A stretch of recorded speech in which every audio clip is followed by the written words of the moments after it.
വിഷയത്തിലേക്ക് കടക്കുകയാണ്. എൻ്റെ മുന്നിലിരിക്കുന്ന കേൾവിക്കാർ, അതുപോലെ ഈ മീഡിയയിലൂടെ എന്നെ ശ്രദ്ധിക്കുന്ന ധാരാളം പേരുണ്ട്. തുടർന്നും ഈ പ്രസംഗങ്ങൾ ഒരുപക്ഷെ വാട്സപ്പിലും മീഡിയയിലൊക്കെ കിടക്കുന്നതുകൊണ്ട് അനേകർ കേട്ടേക്കാം.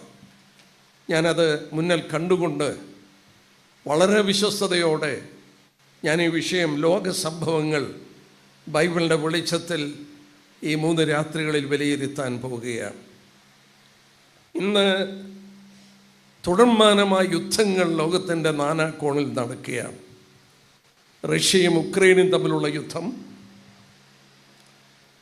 ഇസ്രയേലും അമേരിക്കയും ഇറാനോടുള്ള യുദ്ധം, പാകിസ്ഥാന് അടുത്ത് കിടക്കുന്ന അഫ്ഗാനിസ്ഥാനുമായിട്ടുള്ള യുദ്ധം, ലോകത്തിൻ്റെ വിവിധ കോണുകളിൽ യുദ്ധങ്ങൾ നടക്കുകയും ഈ മധ്യപൂർവ്വദേശത്തിലെ യുദ്ധം കഴിഞ്ഞ നാളുകളിൽ ഒന്നും നടക്കാത്ത പോലെ അനേക രാജ്യങ്ങളിലേക്ക് വ്യാപരിച്ച ഒരു യുദ്ധമാണ്.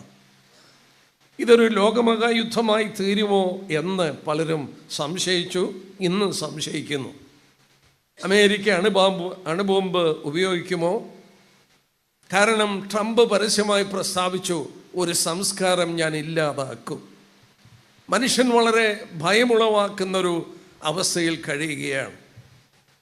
ഈ യുദ്ധം പൊട്ടിപ്പുറപ്പെടുന്ന സമയം ഞാൻ ബഹ്റിൻ്റെ പ്രദേശത്താണ്. ഞാൻ അവിടെ നിന്ന് തിരിച്ചു പോരാൻ ശ്രമിച്ചു. ഞാനും എൻ്റെ ഭാര്യയുമുണ്ട്. എയർപോർട്ട് അടച്ചു. അവിടെ എയർപോർട്ടിൽ അവർ മിസൈൽ അയച്ച്, ഡ്രോണുകൾ അയച്ച് ആ എയർപോർട്ടൊക്കെ അടച്ചു. അവിടെ ഒരു എയർപോർട്ടേ ഉള്ളൂ ബഹ്റിനിൽ. ഞങ്ങൾക്ക് തിരിച്ചു വരാൻ ഒരു മാർഗവുമില്ല. ഞാൻ ബാംഗ്ലൂരിലും മറ്റ് പല സ്ഥലങ്ങളിൽ ഒരുപാട് മീറ്റിംഗ് ഏറ്റെടുത്തിട്ടുണ്ട്. ബാംഗ്ലൂരിലൊക്കെ സഭകൾ ചേർന്നുള്ള വലിയ മീറ്റിങ്ങുകൾ ക്രമീകരിച്ചിരിക്കുകയാണ്. എങ്ങനെങ്കിലും വന്നു പറ്റിയേ ഒക്കെയുള്ളൂ.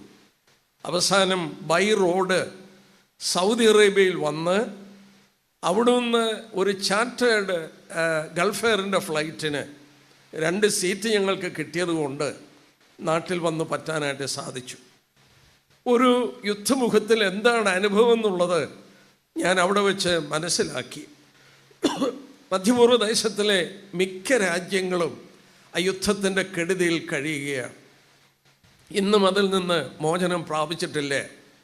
എൻ്റെ മകളും കുടുംബവും ബഹ്റിനിൽ ഇപ്പോഴും ഉണ്ട്, കൊച്ചു കുഞ്ഞുങ്ങളുമായി.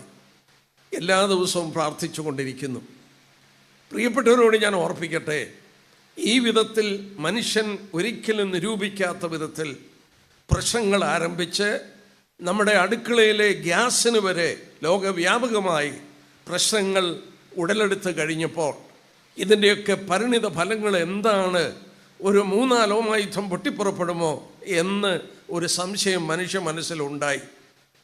ഞാൻ ഈ രാത്രികളിൽ ദൈവം തരുന്ന പ്രേരണയ്ക്കനുസരിച്ച് ആ വിഷയങ്ങളൊക്കെ എടുക്കാൻ ശ്രമിക്കുകയാണ്. എന്നാൽ പ്രാരംഭമായ ഒരു വാക്യം വായിച്ച് ഞാൻ തുടങ്ങാം.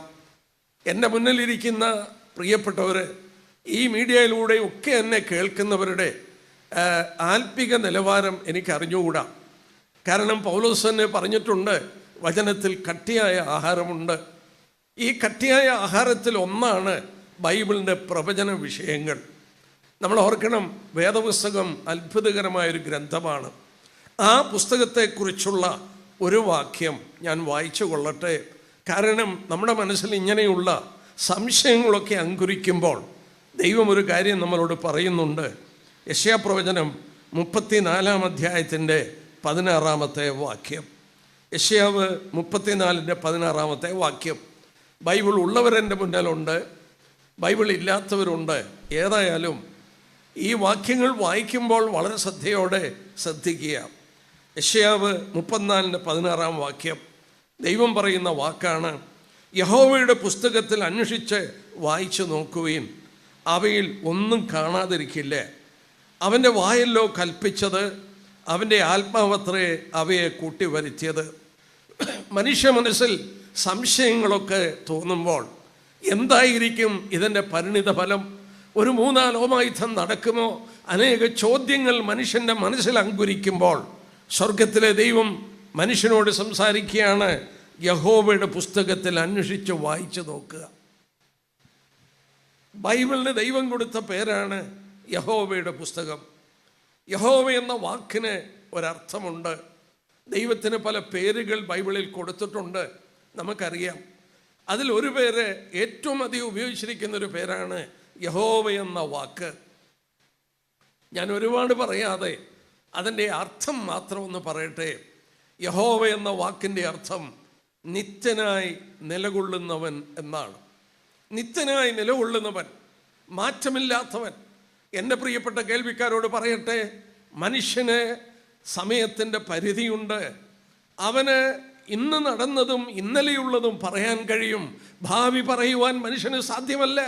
നാളെ എന്ത് നടക്കും, 100 വർഷം കഴിയുമ്പോൾ എന്ത് നടക്കും, 5 വർഷം കഴിയുമ്പോൾ എന്ത് നടക്കും, മനുഷ്യന് പറയുവാൻ പ്രാപ്തിയില്ല.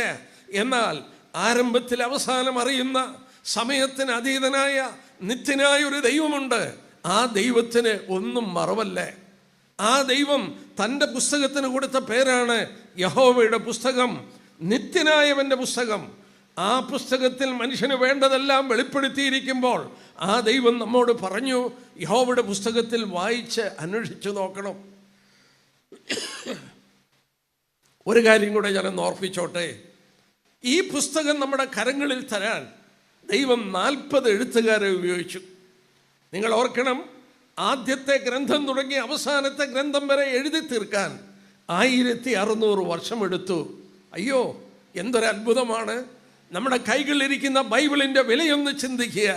1600 വർഷം കൊണ്ട് 40 വ്യത്യസ്ത എഴുത്തുകാരെ കൊണ്ട് ദൈവം എഴുതി പൂർത്തീകരിച്ചതാണ് ഈ വിശുദ്ധ ബൈബിൾ. ഒന്നുകൂടെ ഞാൻ പറയട്ടെ, ഈ എഴുത്തുകാർ അന്യോന്യം കണ്ടിട്ടില്ലേ? അവർ അന്യോന്യം ആശയവിനിമയം നടത്തിയിട്ടില്ല. ഒരാൾ എഴുതിയത് മറ്റേയാൾ കണ്ടിട്ടില്ല. ഈ 40 എഴുത്തുകാരെ കൊണ്ട് 66 ഗ്രന്ഥങ്ങൾ ദൈവം എഴുതിച്ച് പരിശുദ്ധാത്മാവ് അത് ഒന്നിച്ചു കൂട്ടി ഒരു ഗ്രന്ഥമായി നമ്മുടെ കരത്തിൽ തന്നപ്പോൾ ഇത് ദൈവവചനമാണ് എന്ന് നമുക്ക് ബോധ്യമാക്കി തരുന്ന ഏറ്റവും വലിയ തെളിവ്, ഒന്നിൻ്റെ പൂരിതമാണ് മറ്റൊന്ന്. എൻ്റെ പ്രിയപ്പെട്ടവരെ, 10 പേരെ വിളിച്ചവരുടെ തിരുത്തിയിട്ട് ഒരു വിഷയം അവരുടെ കയ്യിൽ കൊടുത്തിട്ട് നിങ്ങൾ ഈ വിഷയത്തെക്കുറിച്ചൊന്ന് എഴുതാൻ പറഞ്ഞാൽ 10 പേരും 10 വിധത്തിൽ എഴുതുകയുള്ളൂ. എന്നാൽ ഈ ഗ്രന്ഥം ഒന്ന് നോക്കിയേ, 40 എഴുത്തുകാർ അന്യോന്യം കണ്ടിട്ടില്ലേ? അനേക തലമുറകളുടെ അന്തരങ്ങളിൽ ജീവിച്ചവരാണ്, ആശയവിനിമയം നടത്തിയിട്ടില്ലേ? അവർ രേഖപ്പെടുത്തിയത് പരിശുദ്ധാത്മാവ് കൂട്ടിവരുത്തിയപ്പോൾ ഒരു വ്യക്തി പറഞ്ഞതുപോലെ ആ ഗ്രന്ഥം ഇരിക്കുകയാണ്. എന്താണ് അതിൻ്റെ കാരണം? 2 തിമോഥെയോസ് 3:16. ഞാൻ എല്ലാം വായിക്കുന്നില്ല, സമയം എൻ്റെ മുന്നിലുണ്ട്. എല്ലാ തിരുവെഴുത്തും ദൈവശ്വാസീയമാണ്. ദൈവശ്വാസീയമാണ് എല്ലാ തിരുവെഴുത്തും. ഈ ബൈബിളിൻ്റെ ആദ്യത്തെ വരി തുടങ്ങി അവസാനത്തെ വരി വരെ ദൈവശ്വാസീയമാണ്. നാം വീണ്ടും പത്രോസ് രേഖപ്പെടുത്തി, 2 പത്രോസ് 1:21 ദൈവത്തിൻ്റെ ദാസന്മാർ ദൈവാത്മാവിനാൽ അവർ മുന്നോട്ട് നയിക്കപ്പെട്ടു എഴുതുവാൻ ആത്മപ്രേരിതരായി എഴുതുകയായിരുന്നു. അവർ വെറും എഴുത്തുകാരാണ്, ദൈവമാണ് എഴുതുവാൻ പറഞ്ഞു കൊടുത്തത്. എൻ്റെ പ്രിയപ്പെട്ടവരോട് പറയട്ടെ, ഈ വിധത്തിൽ എഴുതിയ 66 ഗ്രന്ഥത്തിൽ 18 ഗ്രന്ഥങ്ങൾ പ്രവചന ഗ്രന്ഥങ്ങളാണ്. ഈ 66 ഗ്രന്ഥത്തിൽ 18 ഗ്രന്ഥങ്ങൾ പ്രവചന ഗ്രന്ഥങ്ങളാണ്. 17 പുസ്തകങ്ങൾ പഴയ നിയമത്തിലും 1 പുസ്തകം പുതിയ നിയമത്തിലും പൂർണ്ണമായി പ്രവചന വിഷയങ്ങൾക്ക് വേണ്ടി മാറ്റിവെച്ചു. മറ്റ് ഗ്രന്ഥങ്ങളിലും പ്രവചന വിഷയങ്ങളുണ്ട്. എന്താണ് ഈ ബൈബിളിൽ വെളിപ്പെടുത്തിയിരിക്കുന്ന പ്രവചനങ്ങൾ? ബൈബിളിൽ വെളിപ്പെടുത്തിയിരിക്കുന്ന പ്രവചനങ്ങൾ ഭാവിയെ സംബന്ധിച്ച് വെളിപ്പെടുത്തിയിട്ടുണ്ട്. നമുക്കറിഞ്ഞുകൂടാ, നാളെ എന്ത് നടക്കുമെന്ന് അറിഞ്ഞുകൂടാ, 100 വർഷം കഴിയുമ്പോൾ എന്ത് നടക്കുമെന്ന് അറിഞ്ഞുകൂടാ. അതുകൊണ്ട് ദൈവം പറഞ്ഞു, യഹോവയുടെ പുസ്തകത്തിൽ അന്വേഷിച്ച് വായിച്ചു നോക്കണം, അവയിലൊന്നും കാണാതിരിക്കില്ലേ. പ്രിയപ്പെട്ട കേൾവിക്കാരോട്, എൻ്റെ പ്രിയപ്പെട്ട സഹോദരി സഹോദരന്മാരോട് വളരെ വിനയമായി ഞാൻ എടുത്തു പറയട്ടെ, ഈ ഗ്രന്ഥത്തിൽ പ്രവചന വിഷയങ്ങൾ ദൈവം പറഞ്ഞിരിക്കുന്നു. എന്തിനാ ഇത്രയും പ്രവചനങ്ങൾ പറഞ്ഞത്? ഏതാണ്ട് 30% ബൈബിൾ എഴുതിയത് പ്രവചന രൂപേണയാണ്. ഈ പ്രവചനങ്ങൾ എന്തിനാണ് ദൈവം രേഖപ്പെടുത്തി തന്നത്? ദൈവമാണ് മനുഷ്യനെ സൃഷ്ടിച്ചത്. മനുഷ്യന് ഭാവി അറിയുവാൻ വലിയ ജിജ്ഞാസയാണ്. വരാനുള്ളതിനെ കുറിച്ച് അറിയുവാൻ അവന് വളരെ ആഗ്രഹമുണ്ട്. അതുകൊണ്ട് മനുഷ്യൻ്റെ ആഗ്രഹങ്ങളുടെ തൃപ്തിക്ക് വേണ്ടി ദൈവം എഴുതിയതാണ്, തന്നതാണ് ഈ പ്രവചന വിഷയങ്ങൾ. ഒരു വാക്യം കൂടെ ഞാൻ വായിച്ചോട്ടെ. യെശയ്യാ പ്രവചനം 45-ാം അധ്യായം എന്ന് എടുത്താട്ടെ. യെശയ്യാ പ്രവചനം 45-ന്റെ 11-ാമത്തെ വാക്യം നോക്കിക്കാട്ടെ. ഇസ്രായേലിന്റെ പരിശുദ്ധനും അവനെ നിർമ്മിച്ചവനുമായ യഹോവ ഇപ്രകാരം അരുളി ചെയ്യുന്നു, വരുവാനുള്ളതിനെ കുറിച്ച് എന്നോട് ചോദിപ്പീൻ. സ്തോത്രം. ദൈവം പറയുകയാണ്, വരാനുള്ളതിനെ കുറിച്ച് എന്നോട് ചോദിക്കുക. ഞാൻ പറയാം, എൻ്റെ പുസ്തകത്തിൽ നോക്കുക, നിങ്ങളൊന്നും കാണാതിരിക്കില്ല. ഞാനൊരു കാര്യം കൂടെ പറഞ്ഞ് ഈ മുഖവുര ഞാൻ അങ്ങ് വിടാം, അല്ലെങ്കിൽ അത് തന്നെ പറഞ്ഞുകൊണ്ടിരിക്കും. ലോകത്തിൽ ഒരുപാട് ഗ്രന്ഥങ്ങളുണ്ട്. ഞാൻ അവയ്ക്കെതിരോ അനുകൂലമായിട്ടല്ല സംസാരിക്കുന്നത്. എന്നാൽ ഒരു കാര്യം ഞാൻ പറയാം, ഈ വേദപുസ്തകത്തിൽ ബൈബിളിൽ മാത്രം എന്താണ് ഈ പ്രവചനങ്ങൾ കാണുന്നത്? മറ്റ് ഗ്രന്ഥങ്ങളിൽ എന്തുകൊണ്ടാണ് പ്രവചന വിഷയങ്ങൾ കാണാത്തത്? ഒരു വാക്യം നോക്കിക്കാട്ടെ.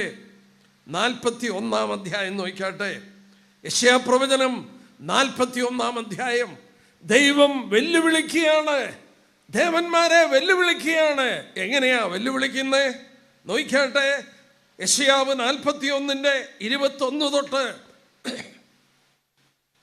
നിങ്ങളുടെ വ്യവഹാരം കൊണ്ടുവരുവിനെന്ന് യഹോവ കൽപ്പിക്കുന്നു, നിങ്ങളുടെ ന്യായങ്ങളെ കാണിപ്പിനെന്ന് യാക്കോബിന്റെ രാജാവ് കൽപ്പിക്കുന്നു. സംഭവിപ്പാനുള്ളത് അവർ കാണിച്ച് നമ്മോട് പ്രസ്താവിക്കട്ടെ. നാം വിചാരിച്ചതിൻ്റെ അവസാനം അറിയേണ്ടതിന് ആദ്യ കാര്യങ്ങൾ ഇന്നിന്നവയെന്നവർ പ്രസ്താവിക്കട്ടെ, അല്ലെങ്കിൽ സംഭവിപ്പാനുള്ളത് നമ്മെ കേൾപ്പിക്കട്ടെ. 23-ാം വാക്യം നോക്കിയേ. നിങ്ങൾ ദേവന്മാരെന്ന് ഞങ്ങൾ അറിയേണ്ടതിന് മേലാൽ വരുവാനുള്ളത് പ്രസ്താവിപ്പീൻ. ഒരു ചുവന്ന മഷി എടുത്ത് അണ്ടർലൈൻ ചെയ്ത് വെക്കുക. നിങ്ങൾ ദേവന്മാരെന്ന് അറിയേണ്ടതിന് വരുവാനുള്ളത് പ്രസ്താവിക്കുക. സമയത്തിന് അധീനനായ ഒരുവന് മാത്രമേ വരാനുള്ളത് പ്രസ്താവിപ്പാൻ കഴിയുള്ളൂ. അതുകൊണ്ട് ദൈവം പറയുകയാണ്, നിങ്ങൾ ദൈവമാണോ? നിങ്ങൾ ദൈവമാണെങ്കിൽ ഭാവിയെക്കുറിച്ചൊന്ന് പറഞ്ഞേ. പ്രിയപ്പെട്ട നിങ്ങളോട് ഞാൻ പറയട്ടെ, നമ്മുടെ കരങ്ങളിൽ തന്ന ഈ വിശുദ്ധ ബൈബിൾ ദൈവവചനമാണെന്നുള്ളതിൻ്റെ ഏറ്റവും വലിയ തെളിവ് ഈ ബൈബിളിൽ കാണുന്ന പ്രവചന വിഷയങ്ങളാണ്. നമ്മൾ ഓർക്കുക, ഈ ബൈബിളിൻ്റെ അവസാനത്തെ വരികൾ എഴുതിയിട്ട് ഇന്നേക്ക് ഏതാണ്ട് 2000 വർഷങ്ങളായി. അതിൻ്റെ ശേഷം ഒന്നും അതിനോട് ചേർത്തിട്ടില്ല. പഴയ നിയമം രേഖപ്പെടുത്തിയത് ഏതാണ്ട് 2400 വർഷങ്ങൾക്ക് മുമ്പ്, പുതിയ നിയമം എഴുതി പൂർത്തീകരിച്ചത് 2000 വർഷങ്ങൾക്ക് മുമ്പ്, 2500-3000 വർഷം മുമ്പ്. ഇന്ന് ലോകത്തിൽ നടക്കുന്നത് ആർക്ക് വെളിപ്പെടുത്താൻ കഴിയും? എങ്ങനെ വെളിപ്പെടുത്താൻ കഴിയും? ഒരു സർവജ്ഞാനിയായ ദൈവം, സമയത്തിന് അതീതനായ ദൈവം, നിത്യനായ ദൈവം, ആ ദൈവത്തിന് മാത്രമേ വെളിപ്പെടുത്താൻ കഴിയുള്ളൂ. പ്രിയപ്പെട്ടവരെ, അതുകൊണ്ടാണ് ബൈബിളിൻ്റെ പ്രവചനങ്ങളെ അപഗ്രഥിക്കുവാൻ ഞാനും നിങ്ങളും കടംപെട്ടവരാണ്. ദൈവം നമ്മോട് പറഞ്ഞു, ഉണർന്നിരുന്ന് പ്രാർത്ഥിക്കണം. ഞാൻ ആ വാക്ക് പറഞ്ഞു വിടാം, അല്ലാതെ സമയമില്ല.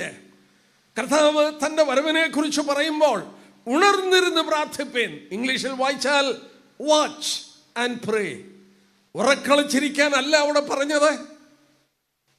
വാച്ച്. എന്ത് സംഭവിക്കുന്നുവെന്ന് നിങ്ങൾ വിലയിരുത്തണം. ചുറ്റുപാടുകളെ നോക്കണം, ലോക സംഭവങ്ങളെ വിലയിരുത്തണം. വാച്ച് ആൻഡ് പ്രേ. ലോക സംഭവങ്ങളെ നോക്കുവാൻ നമ്മൾ കടംപെട്ടവരാണ്. ലോക സംഭവങ്ങളെ വിലയിരുത്താൻ നമ്മൾ കടംപെട്ടവരാണ്. ഏറിയ പങ്കും ഈ ബൈബിളിൻ്റെ പ്രവചനങ്ങൾ അടച്ച ഒരു പുസ്തകമാക്കി വച്ചിരിക്കുകയാണ്. അവരതിനെക്കുറിച്ച് അജ്ഞരാണ്. അവർ പറയും ഇത് വലിയ കട്ടിയുള്ള ഭാഗമാണ്, ഗ്രഹിക്കാൻ സാധ്യമല്ല. ദൈവം അങ്ങനെയുള്ള കാര്യം നമുക്ക് തരുമോ? നമുക്ക് മനസ്സിലാക്കാൻ സാധിക്കാത്തത് ദൈവം തരുമോ? ഇല്ല. നമുക്ക് മനസ്സിലാക്കാൻ വേണ്ടിയാണ് ദൈവം വെളിപ്പെടുത്തിയത്. ഈ ബൈബിളിലെ പ്രവചനങ്ങളിൽ 3 കൂട്ടം ആളുകളെ കുറിച്ചുള്ള പ്രവചനമുണ്ട്. 3 കൂട്ടം ആളുകളെ കുറിച്ച്. ആരാണവര്? 1 കൊരിന്ത്യർ 10-ാം അധ്യായം എടുത്താട്ടെ. 1 കൊരിന്ത്യർ 10-ാം അധ്യായം. 3 കൂട്ടം ആളുകൾ. ലോക ജനതയെ ദൈവം 3ആയി തിരിച്ചിരിക്കുന്നു.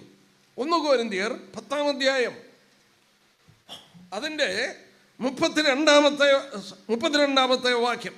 1 കൊരിന്ത്യർ 10:32. യഹൂദന്മാർക്കും യവനന്മാർക്കും ദൈവസഭയ്ക്കും ഇടർച്ചയില്ലാത്തവരാകുവിൻ.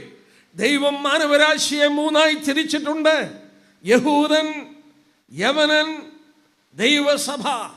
എല്ലാ പ്രിയപ്പെട്ട കേൾവിക്കാരോട് പറയട്ടെ, പഴയ നിയമ ഏടുകളിൽ യഹൂദനെ വേർതിരിച്ച ശേഷം 2 കൂട്ടം ആളുകളെ ഉണ്ടായിരുന്നുള്ളൂ. ഒന്ന് യഹൂദന്മാർ. യഹൂദരല്ലാത്തവർക്ക് പറയുന്ന പേരാണ് യവനന്മാർ അല്ലെങ്കിൽ ജാതികൾ. യഹൂദന്മാരും ജാതികളും ക്രിസ്തു ഈ ഭൂമിയിൽ വന്നു. അവൻ മരിച്ചുയർത്ത ശേഷം ഈ 2 കൂട്ടത്തിൽ നിന്നും രക്ഷിക്കപ്പെട്ടവരെ കൊണ്ട് വേറൊരു കൂട്ടരെ അവൻ വാർത്തെടുത്തു. അവരുടെ പേരാണ് ദൈവസഭ. അവിടെ യഹൂദനെന്നും യവനനെന്നും വ്യത്യാസമില്ല. 1 കൊരിന്ത്യർ 12:13 നോക്കിക്കാട്ടെ. 1 കൊരിന്ത്യർ 12-ാം അധ്യായത്തിന്റെ 13-ാം വാക്യം. യഹൂദന്മാരോ യവനന്മാരോ ദാസന്മാരോ സ്വതന്ത്രന്മാരോ നാം എല്ലാവരും ഏക ശരീരമാറുമാകെ ഒരേ ആത്മാവിനാൽ സ്നാനമേറ്റു, എല്ലാവരും ഒരേ ആത്മാവിനെ പാനം ചെയ്തു. പുതിയ നിയമസഭ യഹൂദനെന്നുമില്ല യവനനെന്നൊന്നുമില്ല. ഇവിടെ ജാതീയ വ്യത്യാസമില്ല, സ്ഥാന വ്യത്യാസമില്ല. പുതിയ നിയമസഭ. പഴയ നിയമേടുകളിൽ നമ്മൾ ഓർക്കണം, യഹൂദനും യവനനും അല്ലെങ്കിൽ യഹൂദന്മാരും യഹൂദരല്ലാത്ത ജാതികളും. പുതിയ നിയമത്തിൽ കർത്താവിൻ്റെ മരണ പുനരുത്ഥാന ശേഷം അത് വിശ്വസിച്ച് അംഗീകരിച്ചവരിൽ രക്ഷിക്കപ്പെട്ട ഒരു കൂട്ടരുണ്ടായി. യഹൂദന്മാർ രക്ഷിക്കപ്പെട്ടവരുണ്ട്, ജാതികൾ രക്ഷിക്കപ്പെട്ടവരുണ്ട്. ഈ രക്ഷിക്കപ്പെട്ടവരെ ഒന്നിച്ചു കൂട്ടി പറയുന്ന പേരാണ് ദൈവസഭ. ലോകത്തില് 3 കൂട്ടം ആളുകളുണ്ട്. ഞാൻ എൻ്റെ വിഷയത്തിലേക്ക് വരികയാണ്. ഈ 3 കൂട്ടം ആളുകളിൽ ബൈബിളിൻ്റെ പ്രവചനങ്ങളെ അപഗ്രഥിക്കുമ്പോൾ ഈ 3 കൂട്ടരെ കുറിച്ചും പ്രവചനമുണ്ട്. എൻ്റെ മനസ്സ് ഈ 3 ഭാഗത്തെക്കുറിച്ചും പ്രസംഗിക്കാൻ പ്രേരണ തോന്നുന്നുണ്ട്. എനിക്ക് സമയത്തിൻ്റെ പരിധിയും അറിയാം. എന്നാൽ ഞാനൊരു കാര്യം ഓർപ്പിക്കട്ടെ.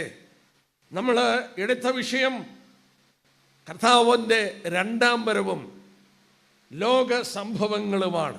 പ്രിയപ്പെട്ടവരോട് പറയട്ടെ, നമ്മൾ ലോക സംഭവങ്ങളെ വിലയിരുത്തുമ്പോൾ, യഹൂദനെ നോക്കുമ്പോൾ, ജാതികളെ നോക്കുമ്പോൾ, ദൈവസഭയെ നോക്കുമ്പോൾ, ഈ 3 കൂട്ടരെയും അപഗ്രഥിക്കുമ്പോൾ ഒരു കാര്യം വ്യക്തമായി മനസ്സിലാക്കുന്നു. യേശുക്രിസ്തു മടങ്ങി വരാറായി, സഭയുടെ പണി പൂർത്തീകരിക്കാറായി. ഇവിടെ നിന്ന് ദൈവജനം ഏത് സമയത്തും മാറ്റപ്പെടാൻ സമയമായി.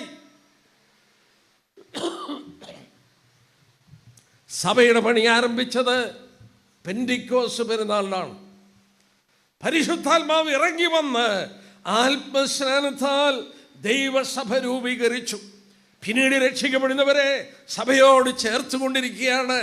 ഈ സഭയോട് ചേർത്തുകൊണ്ടിരിക്കുമ്പോൾ പ്രിയപ്പെട്ടവരോട് ഞാൻ പറയട്ടെ, അവസാനം ഇതിൻ്റെ ഒരു പൂർത്തീകരണമുണ്ട്. ആ പൂർത്തീകരണം ജാതികളുടെ പൂർണ്ണ സംഖ്യ ചേരും. ആ ചേരുമ്പോൾ യേശുക്രിസ്തു സ്വർഗത്തിൽ നിന്ന് ഇറങ്ങി വരും. മധ്യാകാശത്തിൽ വച്ച് കർത്താവിൻ്റെ ഗംഭീരനാദം, പ്രധാന ദൂതന്റെ ശബ്ദം, ദൈവത്തിന്റെ കാഹളം ധ്വനിക്കും. ക്രിസ്തുവിൽ മരിച്ചവർ മുമ്പേ പുനരുത്ഥാനം പ്രാപിക്കും. ജീവനോടെ ശേഷിക്കുന്ന നമ്മൾ രൂപാന്തരപ്പെടും. അവരോടൊത്ത് കർത്താവിനെ എതിരേൽപ്പാൻ മേഘങ്ങളിലേക്ക് എടുത്തുകൊള്ളപ്പെടും. വണ്ടർഫുൾ. കർത്താവ് പിതാവിന്റെ സന്നിധിയിലാണ്.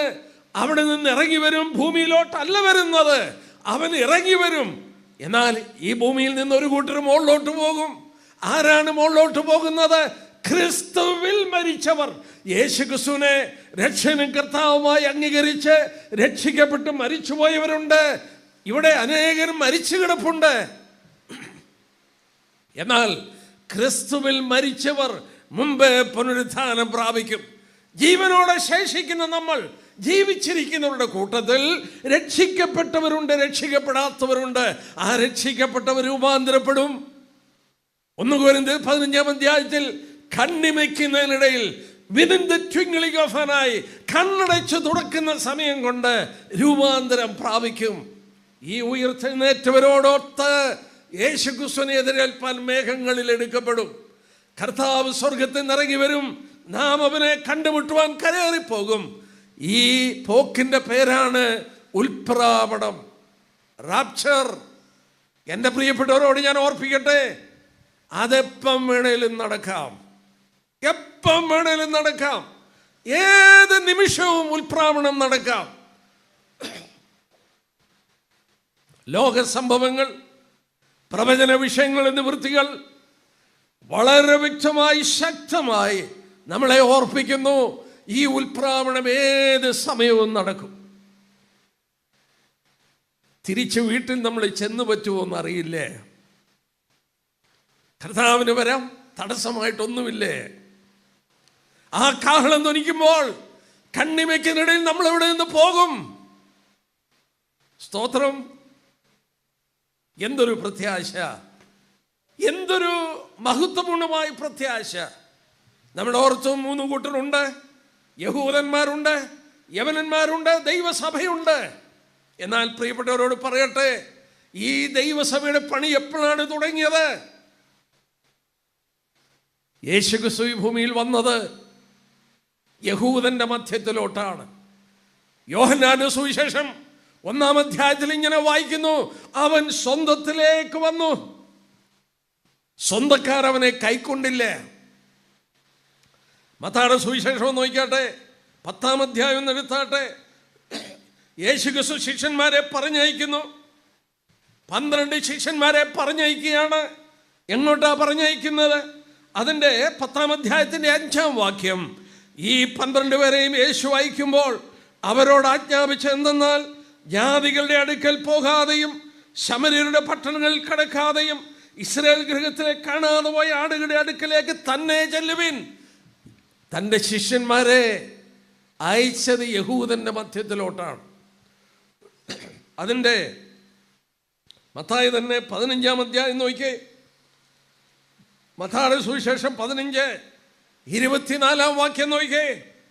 അതിനവൻ, ഇസ്രായേൽ ഗൃഹത്തിലെ കാണാതെ പോയ ആടുകളുടെ അടുക്കലേക്കല്ലാതെ എന്നെ അയച്ചിട്ടില്ല എന്ന് ഉത്തരം പറഞ്ഞു. ശമര്യരുടെ അടുക്കലേക്കോ ജാതികളുടെ അടുക്കലേക്കോ കർത്താവ് പോയില്ല. കർത്താവ് ശിഷ്യന്മാരെ അങ്ങോട്ട് അയച്ചില്ല. കർത്താവ് ശിഷ്യന്മാരെ അയച്ചത് യഹൂദന്റെ മധ്യത്തിലാണ്. കർത്താവിന്റെ ശുശ്രൂഷ യഹൂദന്റെ മധ്യത്തിലാണ്. പിന്നെ എപ്പോഴാണ് ഈ ജാതികളുടെ അടുക്കൽ വന്നത്? റോമാലേഖനം ഒന്നെടുക്കാം. അതിൻ്റെ 11-ാം അധ്യായം ഒന്നെടുക്കാം. ഞാൻ ബൈബിളിൽ പരിചയമില്ലാത്തവർക്ക് ഒന്ന് ഓർപ്പിച്ചോട്ടെ. റോമാലേഖനം 9, 10, 11 3 അധ്യായങ്ങൾ. റോമർ 9, 10, 11 3 അധ്യായങ്ങൾ യഹൂദനുള്ള ബന്ധത്തിൽ പറയുകയാണ്. റോമാലേഖനം 9, 10, 11 അധ്യായങ്ങൾ. അതില് 11-ാം അധ്യായത്തിൻ്റെ 15-ാമത്തെ വാക്യമെന്ന് നോക്കാം. റോമാലേഖനം 11:15. അവരുടെ ഭ്രംശം, ആരുടെ? യഹൂദന്റെ ഭ്രംശം, അവരുടെ ഭ്രംശം ലോകത്തിന്റെ നിരപ്പിന് ഹേതുവായി. കണ്ടോ? ഞാൻ വേറെ ഒരു വാക്യമെടുത്ത് കാണിക്കാം. അപ്പോസ്തല പ്രവൃത്തികൾ നോക്കിയാട്ടെ. അതിൻ്റെ അപ്പോസ്തല പ്രവൃത്തികൾ 13-ാം അധ്യായം നോക്കിയാട്ടെ. അപ്പോസ്തല പ്രവൃത്തികൾ 13-ാം അധ്യായം. നമ്മൾ ഓർത്തു, ശിഷ്യന്മാരെ അയച്ചത് യഹൂദന്റെ മധ്യത്തിലോട്ടാണ്. കർത്താവ് ശുശ്രൂഷിച്ചത് യഹൂദന്റെ മധ്യത്തിലാണ്. ജാതികളുടെ അടുക്കലോട്ട് അയച്ചിട്ടില്ല. എന്നാൽ അപ്പോസ്തല പ്രവൃത്തി 13-ാം അധ്യായം നോക്കിയാട്ടെ. അതിന് 46-ാം വാക്യം. അപ്പോൾ പൗലോസും ബർന്നബാസും ധൈര്യം കൊണ്ടു ദൈവവചനം ആദ്യം നിങ്ങളോട് പറയേണ്ടത് ആവശ്യമായിരുന്നു. എന്നാൽ നിങ്ങളതിനെ തള്ളി നിങ്ങളെ തന്നെ നിത്യജീവൻ അയോഗ്യരെന്ന് വിധിച്ചു കളഞ്ഞതിനാൽ ഇതാ ഞങ്ങൾ ജാതികളിലേക്ക് തിരിയുന്നു. Price the Lord. വണ്ടർഫുൾ. നോക്കിയാട്ടെ, ജാതികളിലേക്ക് തിരിയുന്നത് ഒരു പ്രത്യേക കാലഘട്ടം. എപ്പോഴാണ്? യഹൂദന്റെ തിരസ്കരണം. പൗലോസ് യഹൂദനോട് പ്രസംഗിച്ചു, പത്രോസ് യഹൂദനോട് പ്രസംഗിച്ചു, അവര് കൈക്കൊള്ളുന്നില്ല. നിങ്ങളോട് ആദ്യം ദൈവവചനം പറയേണ്ടത് ആവശ്യമായിരുന്നു. നിങ്ങളതിനെ തള്ളി നിത്യജീവൻ അയോഗ്യരെന്ന് വിധിച്ചു കളഞ്ഞതിനാൽ ഇതാ ഞങ്ങൾ ജാതികളിലേക്ക് തിരിയുന്നു. എല്ലാ പ്രിയപ്പെട്ടവരെ, റോമർ 11:15 എന്താ വായിച്ചേ? അവരുടെ ഭ്രംശം, യഹൂദന്റെ ഭ്രംശം, കാസ്റ്റിംഗ് ഓഫ് ദം, അവരെ തള്ളിക്കളഞ്ഞത് ലോക ജനതയുടെ രക്ഷയ്ക്ക് കാരണമായി. എന്റെ മനസ്സ് വീണ്ടും പ്രേരണ തോന്നുന്നു അതൊന്നുകൂടെ വിശദീകരിക്കാൻ. കർത്താവ് പറഞ്ഞൊരു ഉപമയെടുക്കാം. മത്തായിയുടെ സുവിശേഷം ഒന്ന് എടുത്താട്ടെ. എല്ലാവരും വായിച്ചിട്ടുണ്ട്, പരിചയമുണ്ട്. മത്തായി 22. അവിടെ നിന്ന് ഈ സത്യം ഞാനെന്ന് ഓർപ്പിച്ചോട്ടെ. കർത്താവ് ഈ വിഷയം പറയുകയാണ്. അവിടെ എന്താ പറയുന്നത്? യേശു പിന്നെയും അവരോട് ഉപമകളായി പ്രസ്താവിച്ചെന്നാൽ സ്വർഗരാജ്യത്തിന്റെ പുത്രനു വേണ്ടി കല്യാണ സദ്യ കഴിച്ചു രാജാവിനോട് സദൃശ്യം. അടുത്ത ഭാഗം ശ്രദ്ധിച്ചോണം. അവൻ കല്യാണത്തിന് ക്ഷണിച്ചവരെ വിളിക്കേണ്ടതിന് ദാസന്മാരെ പറഞ്ഞയച്ചു. എല്ലാവരെയും ക്ഷണിക്കാനല്ല പറഞ്ഞയച്ചത്. തൻ്റെ ശിഷ്യന്മാരെ, തൻ്റെ ദാസന്മാരെ എല്ലാവരെയും ക്ഷണിക്കാനല്ല അയച്ചത്, ക്ഷണിച്ചവരെ വിളിക്കാനാണ്. മത്തായി 10 മത്തായി 15 നമ്മൾ വായിച്ചു, നിങ്ങൾ പോകേണ്ടത് കാണാതെ പോയ യഹൂദന്മാരുടെ ഇടയിലേക്കാണ്. ഇവിടെ നോക്കിക്കാട്ടെ, അവർക്ക് വരുവാൻ മനസ്സായില്ല. വീണ്ടും നോക്കിക്കേ, 4-ാം വാക്യം. പിന്നെയും അവൻ മറ്റു ദാസന്മാരെ അയച്ചു. എൻ്റെ മുത്താഴമൊരുക്കി എൻ്റെ കാളകളെയും തടിപ്പിച്ച മൃഗങ്ങളെയും അറുത്തു. എല്ലാം ഒരുങ്ങിയിരിക്കുന്നു, കല്യാണത്തിന് വരുവനെന്ന് ക്ഷണിച്ചവരോട് പറയിച്ചു. അവരത് കൂട്ടാക്കാതെ ഒരുത്തൻ തൻ്റെ നിലത്തിലേക്കും മറ്റവൻ തൻ്റെ വ്യാപാരത്തിലേക്കും പോയി കളഞ്ഞു. ശേഷമുള്ളവർ അവൻ്റെ ദാസന്മാരെ പിടിച്ച് അപമാനിച്ചു കൊന്നുകളഞ്ഞു. 3 പ്രാവശ്യം ക്ഷണിച്ചു.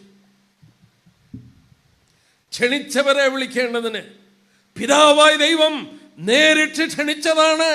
അബ്രഹാം, ഇസാക്ക്, യാക്കോബ് അവരുടെ സന്തതികളെ വിളിക്കുവാൻ ശിഷ്യന്മാരെ പറഞ്ഞയച്ചു. അവർക്ക് വരുവാൻ മനസ്സില്ല. പിന്നെയും ദാസന്മാരെ അയച്ചു. കാളകളെ അറുത്തു, എല്ലാം ഒരുക്കി. കർത്താവിൻ്റെ ക്രൂശ് മരണശേഷം എല്ലാം ഒരുങ്ങിയ ശേഷം വീണ്ടും ശിഷ്യന്മാരെ പറഞ്ഞയച്ചു അവരുടെ അടുക്കലോട്ട്. അവർക്ക് വരാൻ മനസ്സില്ല. അവരത് വളരെ ലാഘവത്തോടുകൂടെ കണ്ടുവെന്ന് മാത്രമല്ല, അവിടെ വായിക്കുന്നു, തൻ്റെ ദാസന്മാരെ പിടിച്ച് അവർ കൊല്ലുവാൻ തുടങ്ങി. ക്ഷണിക്കാൻ അയച്ച ദാസന്മാരെ, 6-ാം വാക്യം, ശേഷമുള്ളവന്റെ ദാസന്മാരെ അപമാനിച്ച് കൊന്നുകളഞ്ഞു. സ്തെഫാനോസിനെ എന്ത് ചെയ്തു? കല്ലെറിഞ്ഞു കൊന്നു. യാക്കോബിനെ എന്ത് ചെയ്തു? വാളുകൊണ്ട് വെട്ടിക്കൊന്നു. ആരാണവര്? ഇവരുടെ അടുക്കൽ അയച്ചതാണ് അവരെ വിളിക്കാൻ. രാജാവ് ഒരുക്കിയ ആ കല്യാണ സദ്യയിൽ വന്ന് പങ്കെടുക്കാൻ അയച്ചതാണ്. അവരെ പിടിച്ച് കൊന്നുകളഞ്ഞു. പിന്നെ നാം വായിക്കുന്നത് എന്താണ്? രാജാവ് കോപിച്ചു. 7-ാം വാക്യം. രാജാവ് കോപിച്ചു, സൈന്യങ്ങളെ അയച്ചു, ആ കുലപാതകന്മാരെ മുടിച്ചു, അവരുടെ പട്ടണം ചുട്ടുകളഞ്ഞു. എൻ്റെ പ്രിയപ്പെട്ടവരോട് ഞാൻ പറയട്ടെ, AD 70 എന്ത് സംഭവിച്ചു? യെരുശലേം ചുട്ടു. റോമൻ സൈന്യം വന്ന് ചുട്ടു. ദേവാലയം തീ വെച്ച് നശിപ്പിച്ചു. അതിൻ്റെ ശേഷം നോക്കിയേ, 8-ാം വാക്യം. അയ്യോ, നമ്മൾ എത്ര നന്ദിയുള്ളവരായിരിക്കണം. 8-ാം വാക്യം നോക്കിയേ. പിന്നെ അവൻ ദാസന്മാരോട് കല്യാണം ഒരുങ്ങിയിരിക്കുന്നു, ക്ഷണിക്കപ്പെട്ടവർ യോഗ്യരായില്ല. ആകയാൽ വഴിത്തലക്കൽ ചെന്ന് കാണുന്നവരെയൊക്കെയും കല്യാണത്തിന് വിളിപ്പീൻ എന്ന് പറഞ്ഞു. ആ ദാസന്മാർ പെരുവഴിയിൽ പോയി കണ്ട ദുഷ്ടന്മാരെയും നല്ലവരെയും എല്ലാം കൂട്ടിക്കൊണ്ടു വന്നു. Praise the Lord, wonderful. ക്ഷണിച്ചവർ യോഗ്യരായില്ല, അവർക്ക് വരാൻ മനസ്സില്ല. അവർ തൻ്റെ ദാസന്മാരെ കൊല്ലാൻ തുടങ്ങി. ദൈവം എന്ത് പറഞ്ഞു? പോക, വഴിത്തലക്കലോട്ട് ഇറങ്ങുക. അവർ പോയി. എവിടെ പോയി? കൊരിന്തിയിൽ പോയി, അഥേനയിൽ പോയി, മാസിഡോണിൽ പോയി, ലോകത്തിന്റെ മ്ലേച്ഛത നിറഞ്ഞ പട്ടണങ്ങളിൽ പോയി. ആരെയാ ക്ഷണിച്ചത്? ഇവിടെ നോക്കിയേ, ഒരു വാക്കുണ്ട്. ഇവിടെ നോക്കിയേ, ആരെയാണ് വിളിച്ചത്? അവിടെ വായിക്കുന്നത് ഇങ്ങനെയാണ്: പെരുവഴിയിൽ പോയി കണ്ട ദുഷ്ടന്മാരെയും നല്ലവരെയും എല്ലാം ക്ഷണിക്കാൻ തുടങ്ങി. കേട്ടോ? നല്ലവരെ മാത്രമല്ല, ദുഷ്ടന്മാരെയും ക്ഷണിക്കാൻ തുടങ്ങി. എറണാകുളത്ത് രാജേന്ദ്ര മൈതാനത്ത് എൻ്റെ ഒരു വലിയ മീറ്റിംഗ് നടക്കുകയാണ്. ആ മീറ്റിങ്ങിൽ വാളണ്ടിയേഴ്സ് ആയിട്ട് വന്നത് ജയിലിൽ വെച്ച് രക്ഷിക്കപ്പെട്ടവരുടെ ഒരു കൂട്ടമാണ്. Prison fellowship. അവരാണ് വാളണ്ടിയേഴ്സ് ആയിട്ട് നിന്നത് 2-3 ദിവസത്തെ മീറ്റിംഗ്. ഞാനത് അവരോട് കുറച്ച് അടുത്തിടപെട്ടപ്പോൾ എനിക്ക് മനസ്സിലായി, ഇവർ പലരും ജയിലിൽ കിടക്കുന്നത് കൊലപാതകികളായിട്ടാണ്. അവരോട് സംസാരിച്ചപ്പോഴാണ് മനസ്സിലായത് രാഷ്ട്രീയ കൊലപാതകം. ഞാൻ ബാക്കി ഡീറ്റെയിൽ ഒന്നും പറയുന്നില്ല. പല രാഷ്ട്രീയ കൊലപാതകങ്ങളും നടത്തി ജയിലിൽ അകപ്പെട്ടു. അവിടെ വെച്ച് സുവിശേഷം കേട്ടു, അവർ രക്ഷിക്കപ്പെട്ടു. ഇന്ന് കർത്താവിന് വേണ്ടി ജീവിക്കുകയാണ്. ഞാൻ ചോദിച്ചോട്ടെ, വേലിക്കലും വഴിത്തലയ്ക്കലും ചെന്ന് നല്ലവരെയും ദുഷ്ടന്മാരെയും ക്ഷണിക്കാൻ തുടങ്ങി. റോമർ 11:15 നമ്മൾ എന്താ വായിച്ചേ? അവരുടെ ഭ്രംശം യഹൂദനെ തള്ളിക്കളഞ്ഞത് ജാതികളുടെ രക്ഷയ്ക്ക് കാരണമായി. യഹൂദ രാഷ്ട്രം ഭൂമിയിൽ നിന്ന് തുടച്ചു മാറ്റപ്പെട്ടു. AD 70 റോമൻ സൈന്യാധിപനായി തീത്തോസ് അവിടം തീ കൊണ്ട് യെരുശലേം ദേവാലയമൊക്കെ ചുട്ടുകളഞ്ഞു. അവരെ ലോകത്തിലെ 4 ഭാഗത്തും ചിതറിച്ചു കളഞ്ഞു.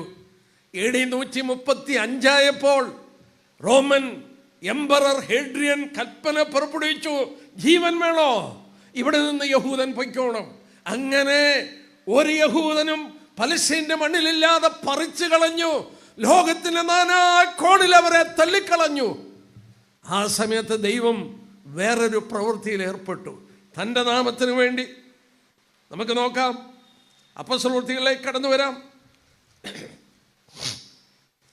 അപ്പോസ്തലപ്രവൃത്തികൾ 15-ാം അധ്യായം നോക്കിക്കാട്ടെ. 15-ാം അധ്യായം അതിൻ്റെ 14 തൊട്ടുള്ള വാക്യം. സഹോദരന്മാരെ, എൻ്റെ വാക്ക് കേട്ടുകൊള്ളുവിൻ. ദൈവം തൻ്റെ നാമത്തിനായി ജാതികളിൽ നിന്നൊരു ജനത്തെ എടുത്തുകൊള്ളുവാൻ ആദ്യമായി കടാക്ഷിച്ചു. ശീമോൻ വിവരിച്ചുവല്ലോ. ഇതിനോട് പ്രവാചകന്മാരുടെ വാക്യങ്ങളൊക്കെ അനന്തരം. സൗരന്മാരെ, ആ വാക്ക് കണ്ടോ?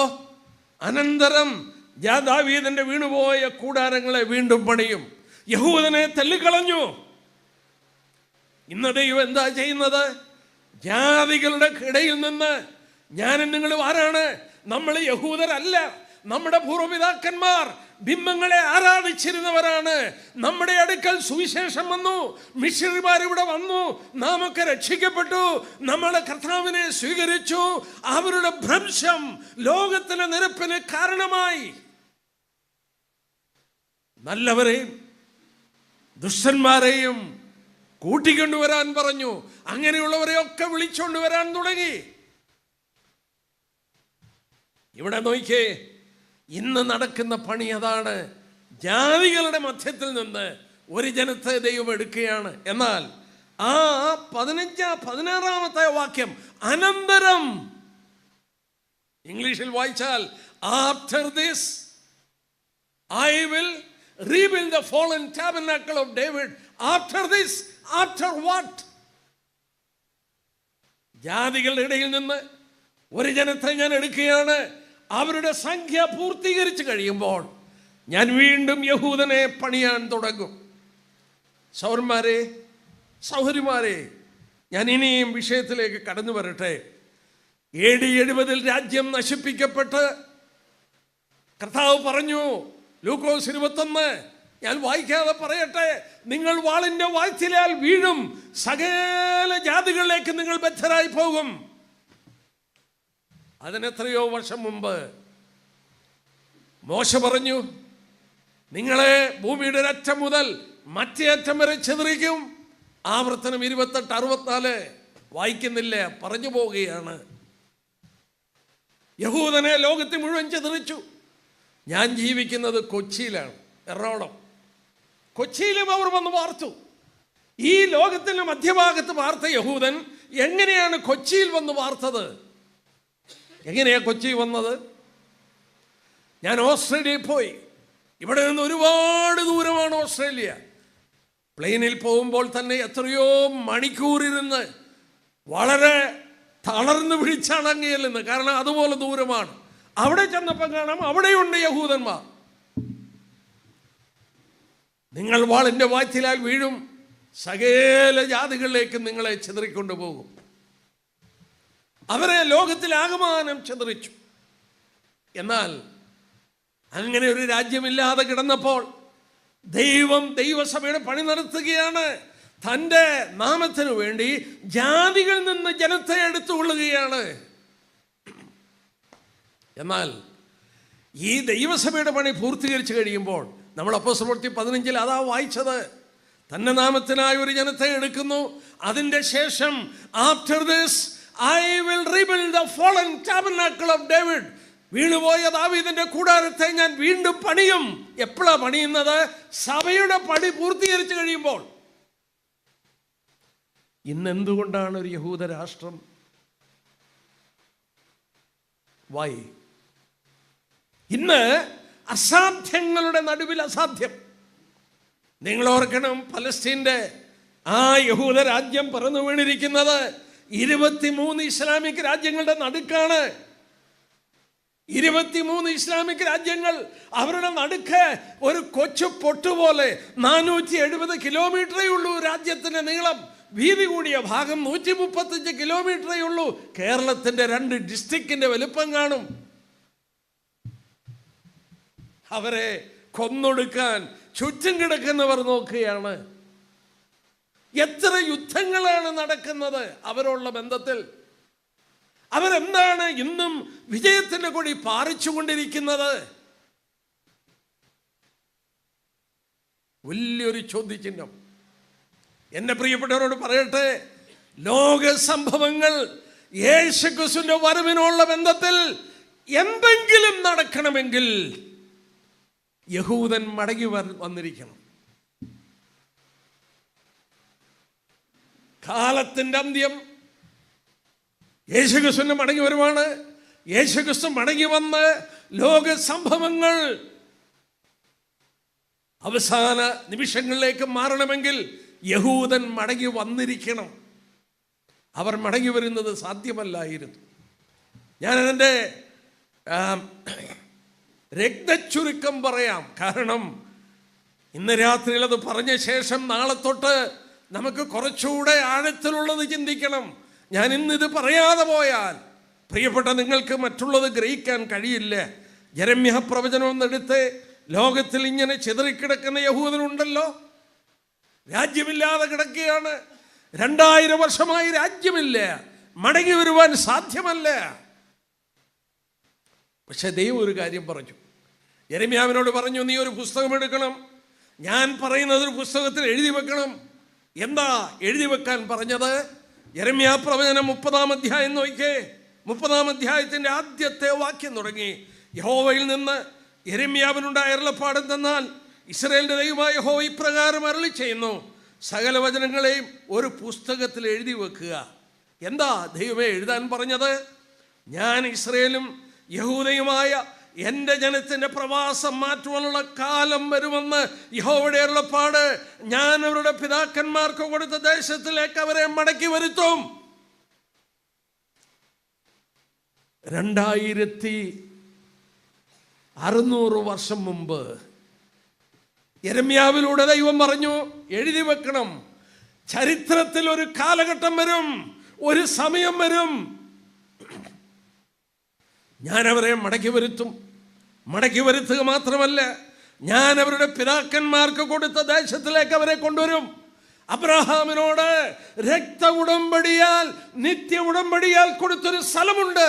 ആ സ്ഥലത്തിന്റെ ചുറ്റും മുസ്ലിം രാജ്യങ്ങളാണ്. യഹൂദൻ കുടിയേറുവാൻ അനുവദിക്കത്തില്ല. അതുകൊണ്ട് ലോകം വെച്ച് നീട്ടി 17 സ്ഥലങ്ങൾ എൻ്റെ കയ്യിൽ ആ പേരുകളൊക്കെ ഉണ്ട്. നിങ്ങൾ ജനപ്പാർപ്പ് കുറവുള്ള 17 സ്ഥലങ്ങൾ വെച്ച് നീട്ടാം. നിങ്ങൾ അവിടെ പോയി രാജ്യം സ്ഥാപിച്ചോ. പക്ഷേ ദൈവം പറഞ്ഞു, ഇല്ല, നിങ്ങളുടെ പിതാക്കന്മാർക്ക് കൊടുത്ത സ്ഥലത്ത് തന്നെ ഞാൻ കൊണ്ടുവരും. സഹോദരന്മാരെ, എന്നെ കേൾക്കുന്ന പ്രിയപ്പെട്ടവരെ, ഇവിടെ ഒരു കാര്യം നോക്കിക്കേ. അങ്ങനെ ഒരു കാലം വരും. ഞാൻ വേറൊരു വാക്യം ഒന്ന് എടുത്തോട്ടെ, മനസ്സിൽ വളരെ പ്രേരണ തോന്നുന്നു. യെസക്കേൽ പ്രവചനം 36-ാം അധ്യായം എടുത്ത് ഞാനതിൽ വളരെ അത്യാവശ്യമുള്ളത് മാത്രം പറയട്ടെ. യെസക്കേൽ പ്രവചനം 36-ാം അധ്യായം. ഈ 36-ാം അധ്യായത്തിൽ നിങ്ങൾ ഒരു പെൻസിലോ പേനയോ എടുത്തൊരു വാക്ക് അടയാളപ്പെടുത്തുക. ഐ വിൽ, ഐ വിൽ, ഞാൻ ചെയ്യും, ഞാൻ ചെയ്യും, ഞാൻ ചെയ്യുമെന്ന് ഈ 36-ാം അധ്യായത്തിൽ നിങ്ങൾ വായിച്ചു നോക്കിയാൽ ഐ വിൽ എന്ന് 21 പ്രാവശ്യമുണ്ട്. യെസക്കേൽ 36-ൽ ദൈവം പറയുകയാണ്, I will, I will, I will, ഞാൻ ചെയ്യും, ഞാൻ ചെയ്യും, ഞാൻ ചെയ്യും. 21 പ്രാവശ്യം പറയുന്നുണ്ട്. ആ 21 പ്രാവശ്യവും യഹൂദനുള്ള ബന്ധത്തിൽ പറയുകയാണ്. ഒരു വാക്യം ഞാൻ വായിക്കാം. അതിൻ്റെ 24-ാം വാക്യം നോക്കിയേ. 24-ാം വാക്യം, ഞാൻ നിങ്ങളെ ജാതികളിൽ നിന്ന് കൂട്ടി സകല ദേശങ്ങളിൽ നിങ്ങളെ ശേഖരിച്ച് സ്വന്തം ദേശത്ത് വരുത്തും. ജാതികളുടെ ഇടയിൽ നിന്ന് കൂട്ടുക. ജാതികൾ എന്നുള്ള വാക്ക് ഇംഗ്ലീഷ് ബൈബിളിൽ വായിച്ചാൽ നേഷൻസ് എന്നാണ്. ഞാൻ നിങ്ങളെ രാഷ്ട്രങ്ങളിൽ നിന്ന് കൂട്ടും. എങ്ങോട്ട് കൂട്ടും? നിങ്ങളുടെ സ്വന്തം ദേശത്ത് കൊണ്ടുവരും. എന്നെ കേൾക്കുന്ന വിദ്യാസമ്പന്നരായ ചെറുപ്പക്കാരൊക്കെ ഉണ്ട്. പ്രിയപ്പെട്ട നിങ്ങളോട് ഞാൻ ചോദിക്കട്ടെ, ഇന്ന് ഇസ്രായേലിൽ പാർക്കുന്ന യഹൂദൻ എവിടെ നിന്ന് വന്നതാണ്? ഏതാണ്ട് 130 രാജ്യത്തുനിന്ന് വന്നതാണ്. ഓ, ഒന്ന് ആലോചിച്ച് നോക്കിയേ.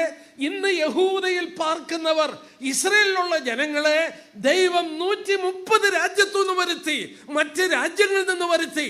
ലോകം അവർക്ക് 17 സ്ഥലങ്ങൾ വെച്ച് നീട്ടി. പക്ഷേ ദൈവം പറഞ്ഞു, നിങ്ങളുടെ പിതാക്കന്മാർക്ക് കൊടുത്ത സ്ഥലത്ത് തന്നെ കൊണ്ടുവരും.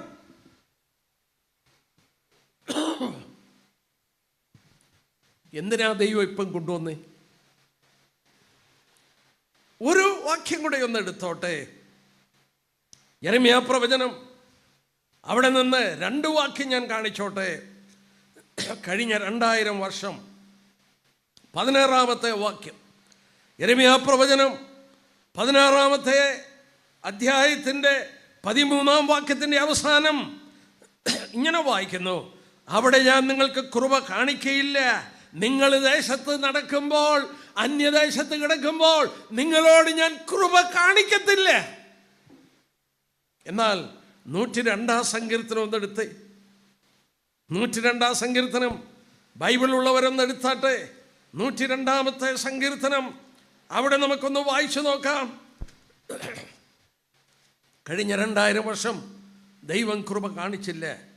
102-ാം സങ്കീർത്തനം അതിൻ്റെ 13-ാമത്തെ വാക്യം, നീ എഴുന്നേറ്റ് സിയോനോട് കൃപ കാണിക്കും, അവളോട് കൃപ കാണിപ്പാനുള്ള കാലം, അതേ, അതിനുള്ള സമയം വന്നിരിക്കുന്നു. Price the Lord. ദൈവത്തിന് മഹത്വം. ദൈവം പറഞ്ഞ ഒരു കാലഘട്ടം, ഞാൻ നിങ്ങളെ വീണ്ടും മടക്കി വരുത്തുന്ന ഒരു കാലമുണ്ട്. യെരമ്യാവിനോട് പറഞ്ഞു എഴുതി വെക്കാൻ. ഇവിടെ വായിക്കുന്നു, ദൈവം എഴുന്നേറ്റ് സിയോനോട് കരുണ കാണിച്ചു, അവളോട് കൃപ കാണിപ്പാനുള്ള കാലം, അതെ, അതിനുള്ള സമയം വന്നു. ദൈവം കൃപ കാണിക്കുന്നു.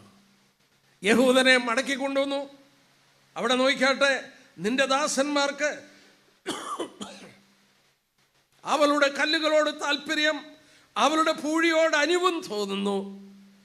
ഇസ്രായേൽ സന്ദർശിച്ചിട്ടുണ്ടെങ്കിൽ നിങ്ങൾക്കത് കാണാൻ കഴിയും. ഞാൻ അനേക പ്രാവശ്യം ഇസ്രയേലിൽ പോയിട്ടുണ്ട്. വിലാപം അതിൻ്റെ ഭാഗത്തൊക്കെ ചെന്നാൽ കാണാം, യഹൂദൻ കല്ലുകളെ ചുംബിക്കുന്നു. സ്ത്രീകളൊക്കെ കുഞ്ഞുങ്ങളെ നെഞ്ചത്ത് കെട്ടിയിട്ട് ആ കല്ലിൻ്റെ അവിടെ പ്രാർത്ഥിച്ച് തല കൊണ്ടിട്ട് ഇടിക്കുന്നു. പ്രവാസത്തിൽ ലോകത്തിൽ ചിതറിക്കിടന്നപ്പോൾ എല്ലാ വർഷവും അവർ പ്രാർത്ഥിച്ചു. അടുത്ത വർഷം യെരുശലേമിൽ, അവസാനം അവർ യെരുശലേമിൽ വന്നു. അവിടെ വന്നപ്പോൾ ആ കല്ലുകളെ ചുംബിക്കാൻ തുടങ്ങി. എപ്പോഴാണ് അത് സാധിച്ചത്? 2000 വർഷം സാധിച്ചില്ല. ദൈവം കൃപ കാണിച്ചപ്പോൾ അത് സാധിച്ചു. ഇനി ഒരു വാക്യം ഞാൻ അതോട് ചേർത്ത് വായിക്കട്ടെ. അടുത്തായിട്ട് എന്താ പറഞ്ഞത്? 15-ാം വാക്യം, യഹോവ സിയോനെ പണിയും, തൻ്റെ മഹത്വത്തിൽ പ്രത്യക്ഷപ്പെടും. സ്തോത്രം, സ്തോത്രം. യഹോവ സിയോനെ പണിയും, തൻ്റെ മഹത്വത്തിൽ പ്രത്യക്ഷപ്പെടും. വിശ്വസിക്കുന്നോ? ഈ ബൈബിൾ വിശ്വസിക്കുന്നുണ്ടോ?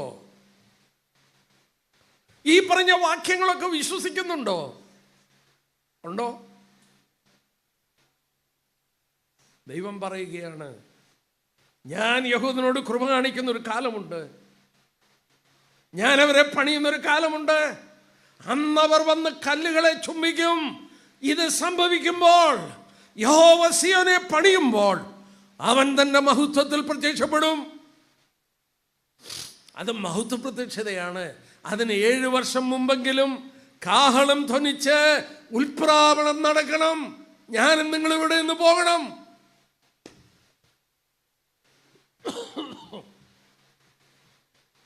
എനിക്ക് മുന്നോട്ട് എടുക്കാൻ എനിക്ക് വളരെ നിർബന്ധമാണ്. പറഞ്ഞിരിക്കുന്ന സമയത്തിൻ്റെ പ്രസംഗം നിർത്തണമെന്ന്. ആവർത്തനം 11 നിന്ന് ഒരു വാക്യമെങ്കിലും ഞാനൊന്ന് കാണിച്ചോട്ടെ. ആവർത്തനം 11.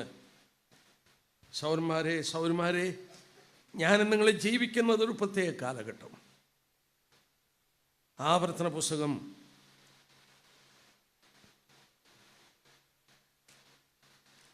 നോക്കിയാട്ടെ. അവിടെ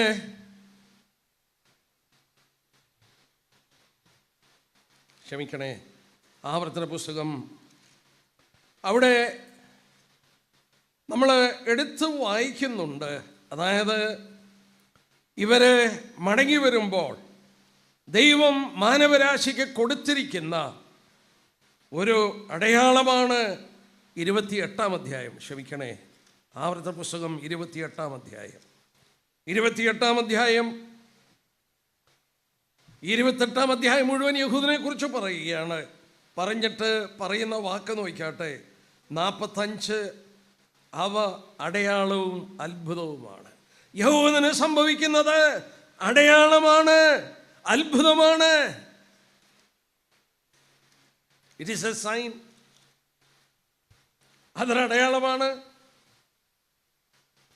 യേശുക്രിസ്തുവിനോട് ചോദിച്ചു, നിന്റെ വരവിന് അടയാളമെന്ത്? പ്രിയപ്പെട്ട, ഇവിടെ വേദവാക്യം വായിച്ചില്ലേ? മത്തായി 24. നിന്റെ വരവിന്റെ അടയാളമെന്ത്? യേശുക്രിസ്തു എന്താ പറഞ്ഞത്? ഒരടയാളം ചോദിച്ചു, നിന്റെ വരവിന്റെ അടയാളമെന്ത്? അടയാളങ്ങൾ എന്നല്ല പറഞ്ഞത്, അടയാളമെന്ത്? കർത്താവ് എന്താ അതിന് പറഞ്ഞത്? അത്തിയെ നോക്കി ഒരു ഉപമ പഠിക്കണം. അതിൻ്റെ കൊമ്പ് വീണ്ടും തളിർക്കും. ഉണങ്ങിപ്പോയ അത്തിവൃക്ഷം യഹൂദ രാഷ്ട്രമാണ്. ആ വൃക്ഷം വീണ്ടും തളിർത്തു. നിങ്ങളിത് കാണുമ്പോൾ ഞാൻ അടുക്കലാണെന്ന് അറിഞ്ഞോളാൻ പറഞ്ഞു. സൗരന്മാരെ, നമ്മുടെ കർത്താവ് വാതുക്കലായിരിക്കുകയാണ്. അന്ത്യകാല സംഭവങ്ങളുടെ ആ പട്ടിക തുറക്കുവാനായിട്ടുള്ള കാരണം, അല്ലെങ്കിൽ അതിൻ്റെ ഉറപ്പ്, യഹൂദന്റെ മടങ്ങി വരുവാണ്, യഹൂദ രാഷ്ട്രമാണ്. സഭയുടെ പണി പൂർത്തീകരിച്ച് അവരവിടെ നിന്ന് മാറ്റപ്പെട്ട് കഴിഞ്ഞാൽ അനന്തരം ഞാൻ വീണുപോയ ദാവീദിന്റെ കൂടാരം വീണ്ടും പണിയും. ഞാൻ ശേഷിക്കുന്ന 5 മിനിറ്റ് ഒരു കാര്യം കൂടെ ഒന്ന് ഓർപ്പിച്ചോട്ടെ. എന്തിനാണ് കർത്താവ് വീണ്ടും വരുന്നത്? കർത്താവ് ഒരിക്കൽ വന്നു എന്നുള്ളത് സത്യമാണ്. എബ്രായലേഖനം 9-ാം അധ്യായം നോക്കാം. കർത്താവിൻ്റെ 2 വരവിനെ കുറിച്ച് അവിടെ പറയുന്നുണ്ട്. 26-ാം വാക്യം അവിടെ 26, എന്നാൽ അവൻ ലോകാവസാനത്തിൽ സ്വന്തം യാഗം കൊണ്ട് പാപപരിഹാരം വരുത്തുവാൻ ഒരിക്കൽ പ്രത്യക്ഷനായി ഒരിക്കൽ മരിക്കുകയും പിന്നെ ന്യായവിധിയും മനുഷ്യരെ നിയമിച്ചിരിക്കാൻ ക്രിസ്തു അങ്ങനെ തന്നെ അനേകരുടെ പാപങ്ങളെ ചുമപ്പാൻ ഒരിക്കൽ അർപ്പിക്കപ്പെട്ടു. യേശുക്രിസ്തു 2000 വർഷം മുമ്പ് ഭൂമിയിൽ വന്നു. എന്തിനാണ് വന്നത്? നാം ഇവിടെ വായിക്കുന്നു, സ്വന്തം യാഗം കൊണ്ട് പാപത്തിന് പരിഹാരം വരുത്തുവാൻ. മനുഷ്യവർഗത്തിൻ്റെ പാപത്തിൻ്റെ പരിഹാരം. സ്നാപയോഹന്നാൻ കണ്ടു യേശുക്രിസ്തു നടന്നു പോകുന്നത്. നല്ല ശിഷ്യഗണങ്ങളോട് അവൻ എന്താ പറഞ്ഞത്? ഇതാ ലോകത്തിന്റെ പാപത്തെ ചുമന്നൊഴിക്കുന്ന ദൈവത്തിന്റെ കുഞ്ഞാട്. അവൻ എന്തിനാണ് പ്രത്യക്ഷപ്പെട്ടത്? സ്വന്തം യാഗം കൊണ്ട് പാപപരിഹാരം വരുത്തുവാൻ ഒരിക്കൽ പ്രത്യക്ഷപ്പെടൂ. അനേകരുടെ പാപങ്ങളെ ചുമപ്പാൻ അവൻ അർപ്പിക്കപ്പെട്ടു. എൻ്റെ പാപം, നിങ്ങളുടെ പാപങ്ങൾ പിതാവായ ദൈവം അവൻ്റെ മേൽ ചുമത്തി. ആ പാപങ്ങളെ ചുമന്നുകൊണ്ട് ക്രൂശന്മേൽ അവൻ കയറി. അത് വിശ്വസിച്ചവർ, അംഗീകരിച്ചവർ ക്രിസ്ത്യ കുടുംബത്തിൽ ജനിച്ചവരല്ല. ക്രിസ്ത്യ കുടുംബത്തിൽ ജനിച്ചവരല്ല. യേശു ക്രിസ്തുവിന്റെ ക്രൂശ് മരണം എൻ്റെ പാപത്തിന് വേണ്ടിയായിരുന്നുവെന്ന് ഹൃദയം കൊണ്ട് വിശ്വസിക്കുക, വായ് കൊണ്ടേറ്റു പറയുക. അവനെ കൈക്കൊണ്ട് അവന്റെ നാമത്തിൽ വിശ്വസിക്കുന്നവർക്ക് ദൈവമക്കളാകുവാൻ അധികാരം കൊടുത്തു. അവൻ 2ാമത് വരുന്നു. എന്തിനാണ് വരുന്നത്? എബ്രായലേഖനം 9-ന്റെ 28 തനിക്കായി കാത്തു നിൽക്കുന്നവരുടെ രക്ഷയ്ക്കായി അവൻ പാപം കൂടാതെ 2ാമതും പ്രത്യക്ഷപ്പെടും. തനിക്കായി കാത്തു നിൽക്കുന്നവർ അവരാരാണ്? രക്ഷിക്കപ്പെട്ട ദൈവജനം. യേശുക്രിസ്തുവിന്റെ ക്രൂശ് മരണം തങ്ങൾക്ക് വേണ്ടിയായിരുന്നു എന്ന് വിശ്വസിച്ച് അംഗീകരിച്ചവർ, അവരെ രക്ഷിപ്പാൻ കർത്താവ് 2ാമത് വരും. അവൻ മധ്യാകാശത്തിൽ വരും. ഈ ലോകം ഭയാനകമായ പീഡന കാലഘട്ടത്തിലോട്ട് നീങ്ങുകയാണ്. അന്തിക്രിസ്തുവിന്റെ ഭരണത്തിലേക്ക് നീങ്ങുകയാണ്. ഭയങ്കരമൊരു ക്രോധം വരാൻ പോവുകയാണ്. എന്നാൽ വെളിപാട് പുസ്തകം 3-ാം അധ്യായത്തിൽ വളരെ വ്യക്തമായി വായിക്കുന്നുണ്ട്, ഭൂമിയിലെങ്ങും വരുന്ന പരീക്ഷാകാലത്ത് ഞാൻ നിന്നെ കാക്കും. കർത്താവ് പറഞ്ഞു, നോഹയുടെ കാലം പോലെ, ലോത്തിന്റെ കാലം പോലെ സംഭവിക്കും. നോഹ പെട്ടകത്തിൽ കടന്നു, ജലപ്രളയം വന്നു. ലോത്ത് സോദോം വിട്ടു, അഗ്നി വന്നു. മനുഷ്യപുത്രന്റെ വരവിൽ അതുപോലെ സംഭവിക്കും. ഒരു നീതിമാനായ ലോത്ത്, വലഞ്ഞുപോയ ലോത്ത്, ദൂതൻ കടന്നു എന്ന് എന്താ പറഞ്ഞത്? നീ ഇവിടെ നിന്ന് പോകുവോളം എനിക്കൊന്നും ചെയ്യാൻ കഴിയില്ല. ആ നീതിമാനായ ലോത്തിനെ ആ പട്ടണത്തിന് പുറത്താക്കിയിട്ടാണ് ദൈവത്തിൻ്റെ ക്രോധാഗ്നി ആ പട്ടണത്തിൽ വന്നത്. പ്രിയപ്പെട്ടവരോട് ഞാൻ പറയട്ടെ, ഇവിടെ ഒരു കൂട്ടം ജനങ്ങളുണ്ട്, രക്ഷിക്കപ്പെട്ട ദൈവജനം. തങ്ങൾക്ക് വേണ്ടിയാണ് ക്രൂശിൽ കർത്താവ് മരിച്ചെന്ന് വിശ്വസിച്ച് അംഗീകരിച്ച ജനം.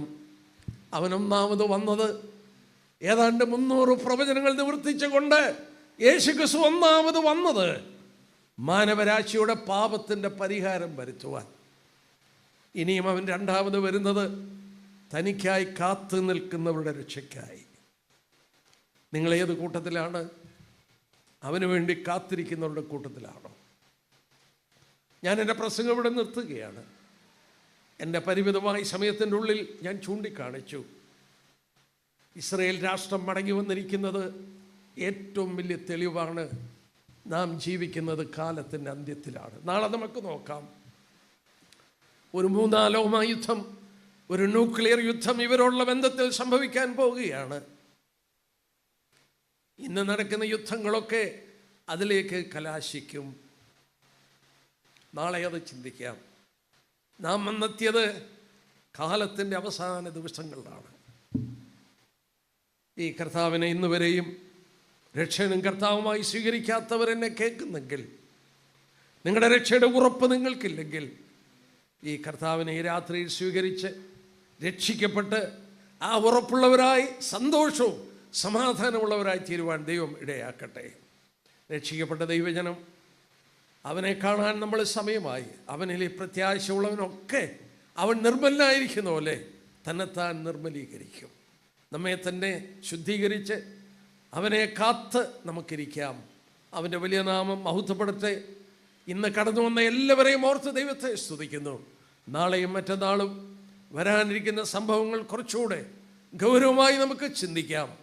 വളരെ പ്രാർത്ഥനയോടുകൂടെ നിങ്ങളുടെ ഒരു സ്നേഹിതനെയെങ്കിലും കൂട്ടിക്കൊണ്ടുവരുവാൻ നിങ്ങൾ ശ്രമിക്കുക. നിങ്ങൾക്കതിൻ്റെ പ്രതിഫലം കിട്ടും. ദൈവം നിങ്ങളെ അനുഗ്രഹിക്കട്ടെ. അവൻ്റെ വലിയ നാമം മഹത്വപ്പെടുമാറാകട്ടെ. ആമേൻ.